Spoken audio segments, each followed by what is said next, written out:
The Daniel Defense Creedmoor coming up.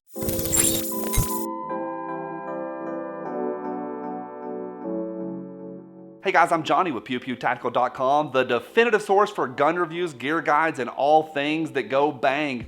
Y'all have asked and we listened. Today we're taking a look at the Daniel Defense DD5 V4. It's chambered in 6.5 Creedmoor. Now I'm going to tell you all about it. I get it out to the range, and I'm going to help you decide if this AR-10 is right for you. Hey, if it's your first time here, we always put a ton of stuff right down below for you to check out, including a link that's going to jump over to our website. Now, once you get on the website, look up above and down below. There's a lot of stuff to help you out in the bang department. Lame. Now, all quarantine long, I've been testing black rifles, and this one is the big boy. It's the DD5 V4 from Daniel Defense. It's made in Georgia, and it is a beast. Now, I've heard other YouTube guys say that it's so accurate that it's boring, so I wanted to see for myself. Now, Daniel Defense also makes the DD5 in 7.62, but we went with the 6.5 millimeter Creedmoor. Now, overall, it is 3 shaggy carats long, and I called it a beast just a moment ago, and boy, it is. Unloaded and with no glass, it is nearly 9 pounds. That barrel is 18 inches, and the rail is the DD5. It's got M-lock, and it mounts with a proprietary 4-bolt system that is beyond sturdy. And up front is the Daniel Defense superior muzzle device, and it's made out of stainless steel. The ergonomics will be familiar to you. It kind of feels like an oversized AR-15 because that's exactly what the AR-10 platform is. It's just an oversized AR-15. So again, it's gonna feel familiar to you. The aesthetics I'm gonna call okay. I do like that Daniel Defense logo. No big complaints, but I do think those white graphics are kind of dorky.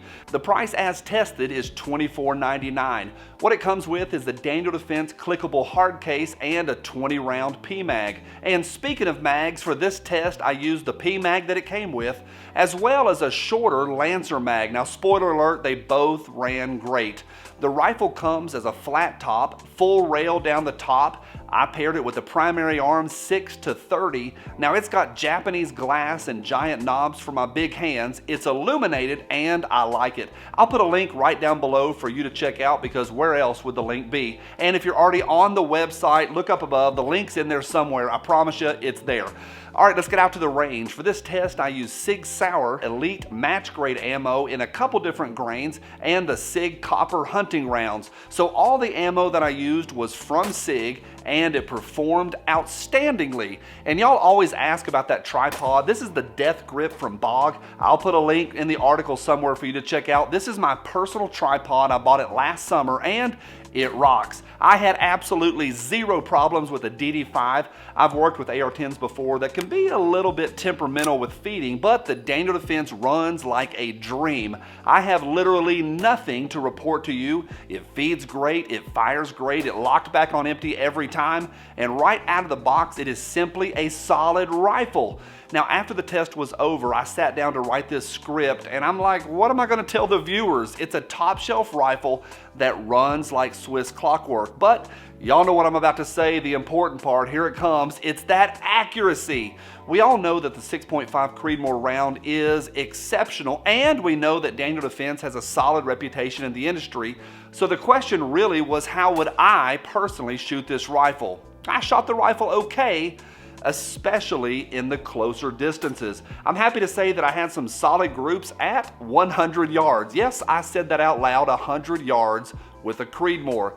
I'm not a Navy SEAL. I do struggle at distance. Y'all know that. So for this test, I brought in the big guns, a genuine Appalachian mountain man, my Uncle Ricky. We went out to 250 yards with a little bit of change on top of that, and were able to get back on target easily. Uncle Ricky shot the rifle, I'm gonna call super well, and was able to get down to .66 MOA, not bad. So for a first outing with factory grade ammo or factory loads, I'm gonna call that not bad. That really is solid. All right, let me tell you what I like. First is the warranty. Daniel Defense has a 100% satisfaction guarantee that makes me happy. And second's that furniture. I've shown y'all the proprietary glass-filled polymer over-molded grip before. It is fantastic. And I do like that DD stock. I've got that same stock on several other of my rifles. And third is the build quality. Y'all know we don't talk a lot about specs and numbers on here, but I went through all the build specs and this rifle is outstanding. Cold forged, chrome lined barrel, CNC machined aluminum receivers up top and on the bottom. The Type 3 anodizing looks fantastic, and it's got a bunch more stuff. When you dig into the details, this rifle is solid, but at this price point, I think it had better be solid. It is a top shelf price, but I do think you get a top shelf rifle. My only complaint about the DD5 is that trigger. Uncle Ricky called it, and I quote, sorta funky. And I do agree with that. There's not really a wall, it's more of just a long crunch. This gun absolutely needs a new trigger. That's an easy fix. Finally, I want to say clearly that this test was limited. I'd love to try different ammo brands and maybe some different bullet weights, and I'd love to fire this rifle suppressed. Now, here's my question of the day for all of y'all.